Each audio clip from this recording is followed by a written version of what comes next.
Assalamualaikum warahmatullahi wabarakatuh. Perkenalkan, saya Abu Bakar Siddiq. Di kesempatan kali ini, saya akan membacakan khotbah Jumat yang berjudulkan Keistimewaan Umat Nabi Muhammad. Hadirin, sidang Jumat yang dirahmati Allah. Puji dan syukur, marilah kita panjatkan kehadirat Allah Subhanahu wa Ta'ala. Alhamdulillah, berkat limpah rahmat dan inayahnya, kita masih mendapatkan nikmat iman, Islam, sehat panjang umur, dan juga nikmat kekuatan. Sehingga hati kita masih terpanggil menjalankan perintah Allah dan bersimpuh di tempat yang insya Allah penuh keberkahan ini. Salawat dan salam semoga tercurah kepada baginda alam Nabi besar Muhammad Sallallahu Alaihi Wasallam beserta keluarga dan para sahabatnya. Hingga kepada kita yang selalu berharap ridho dan syafaatnya di hari kiamat. Melalui mimbar yang mulia ini, khatib selalu berpesan kepada diri khatib pribadi khususnya. Dan kepada jamaah Jumat sekalian, marilah kita bersama-sama meningkatkan keimanan dan ketakwaan kepada Allah Subhanahu wa Ta'ala. Sebab hanya iman dan takwa yang menjadi benteng keselamatan diri di dunia maupun di akhirat kelak.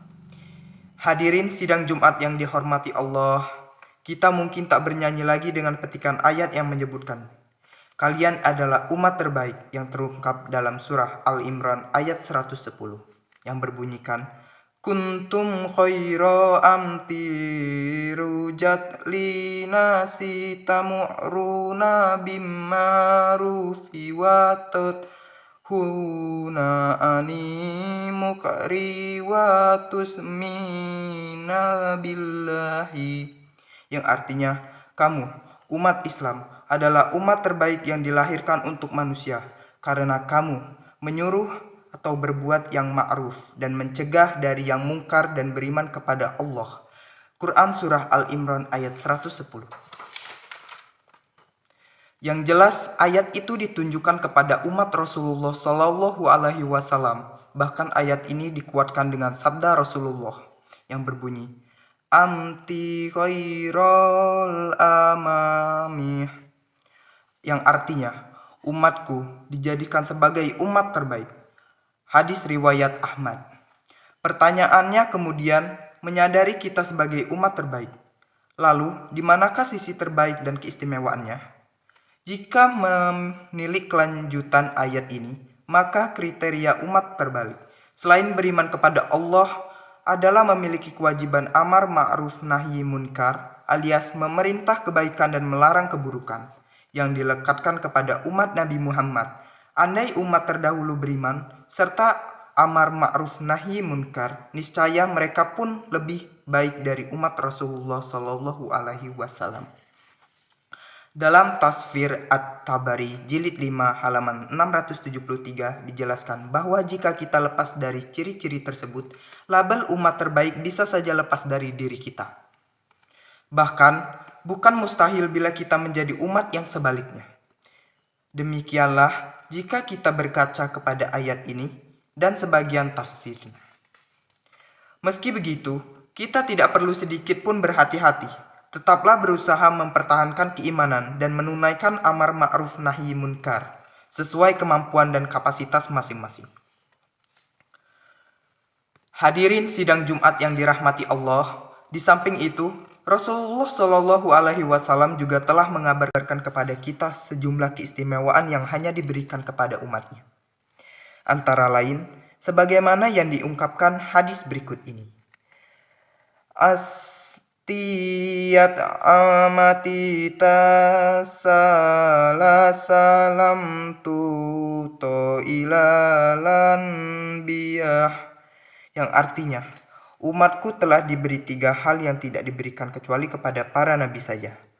Hadis riwayat At-Tirmizi.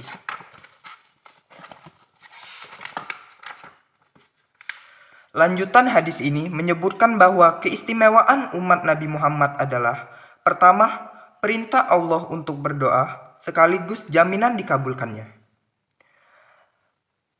As'ani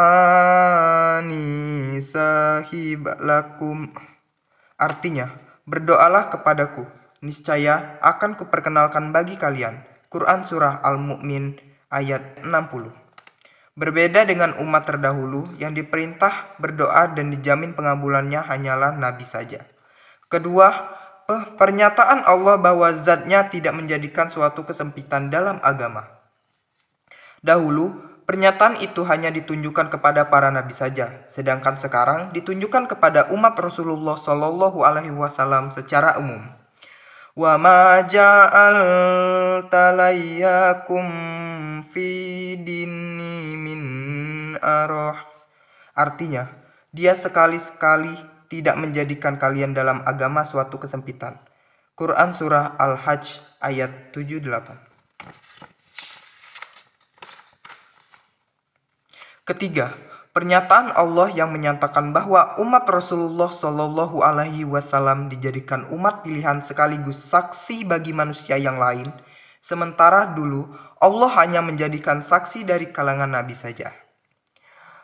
Wadzalika ja'alnakum ammata wasat litakunu suhada'a tanasi wa yakunnar sulu al-yakum suhid, yang artinya, dan demikian pula kami telah menjadikan kalian umat Islam, umat yang adil dan pilihan agar kalian menjadi saksi atas perbuatan manusia dan agar Rasul Muhammad menjadi saksi atas perbuatan kalian.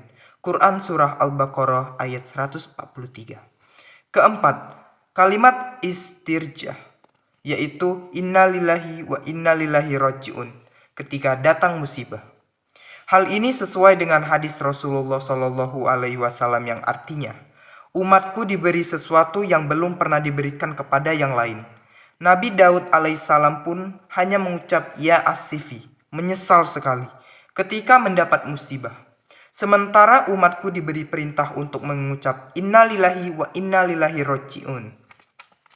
Keutamaannya pun sangat besar. Siapa saja yang mengucap istirjah, maka Allah akan menambal musibahnya, perbaiki kehidupan akhiratnya, dan memberi pengganti yang lebih baik dan diri dayanya. Hadis riwayat At-Tarbani. Kelima, perintah bersalawat. Hal ini seperti yang disampaikan Rasulullah Shallallahu Alaihi Wasallam kepada Abu Talha usai kedatangan malaikat Jibril dalam hadis yang artinya, baru saja Jibril beranjak dari sisiku. Ia mengabari tentang keutamaan umatku. Disampaikannya, hai Muhammad, siapa saja yang bersalawat kepadamu, maka Allah akan mencatat untuknya 10 kebaikan, menghapus 10 keburukan, dan mengangkat 10 derajat. Hadis riwayat Ibnu Ja'ad. Hadirin sidang Jumat yang dirahmati Allah, keistimewaan berikutnya diungkap dalam hadis Ramadan yang diriwayatkan oleh Al-Baihaqi dari Abu Hurairah berikut ini.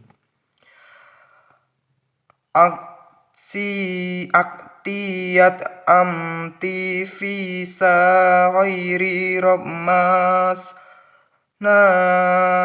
khom salam ya tohna nahbi qawlih, yang artinya, umatku diberi 5 perkara pada bulan suci Ramadan yang belum diberikan kepada seorang nabi sebelumku. Al-Muziri dalam kitab At-Taghrib wa Tarhib jilid 2 halaman 56 menjelaskan bahwa 5 keistimewaan dimaksud menurut lanjutan hadis tersebut adalah 1. Dipandang dan diperhatikan Allah Subhanahu wa Ta'ala dengan pandangan rahmat. Sementara siapa saja yang dipandang oleh Allah, maka akan diselamatkan dari siksa neraka selama-lamanya. 2. Bau mulut mereka dianggap lebih wangi di sisi Allah ketimbang minyak kasturi. 3. Dimintakan ampunan oleh para malaikat. Dan 4. Dilandani surga dan dipersiapkan sebagai balasan mereka. Dan 5. Janji ampunan Allah di malam terakhir Ramadan.